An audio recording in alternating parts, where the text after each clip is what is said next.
Today in my life, as a bagong panganak, here in Taiwan, for today's video day. Lingaw ko ng sindisin ko. Grabe rin niya kasikat ba? 4 months, 1 million followers na sa Facebook. Bisag basto siya bababa, maka-inspired sa. So karon, magilamos ta kay bagutang matano, nya bago man tang panganak. Nigaw magilamos, mag-toothbrush, inigahuman. Kaya nga kung tutoy, grabe nakasakit kay daghan na og gatas. So magpump ta mga gopa. So mo day ni akong gistihan na.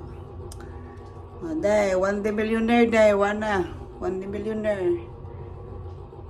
Kung puto na naon, mas okay pa mag-stay og balay kaysa diri dili ka makaliw-kliw pa. Di ka maka-kuan. Kung sa buhaton, narakadari mo sige ra kagda. Nasa sila yung klase, nasa sila yung mga kuan activities diri pero dahil ding putong mas lamok dahil ay di man kasabot. Kasabot-sabot gamay pero lahi ra gid ba.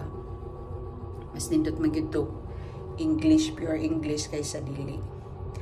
So, may na siya, ang akong bana, nagpalit na siya pagkahon, ang akong pagkahon niya, ito dari pamahaw. Tay, alas 8:30 na tay, ang bagong panganak tay, grabe nakagutom. May tagma, uli na sa baby karon tawagan mi. So, mana siya no, kuyogi ko ninyo mag-toothbrush. Mag-toothbrush sa lamok day. Ibagong gising day, baho ginhawa day.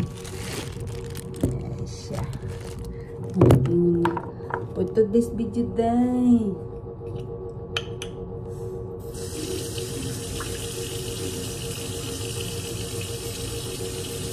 Nanganak na ko na sige na kong video.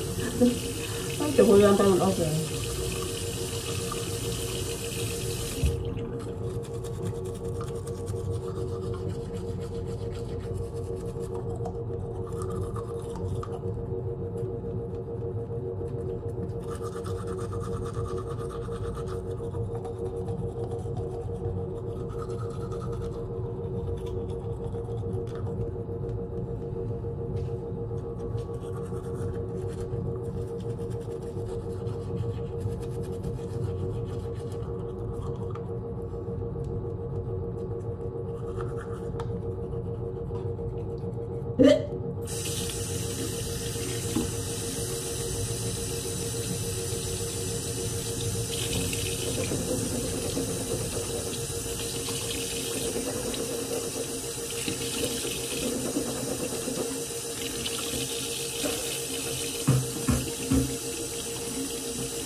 Pabalik alindog na ta mga 2 months.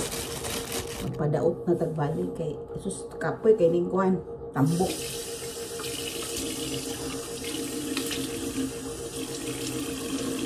Grabe buntis niabot ko kan 70 kilos. Pero mas dako ko sa kumaguwang ng buntis. Niabot man ko 72 ato. Nakaroon ng timbang ko after mga anak 65.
Ay, sige, kating mo, kiwo.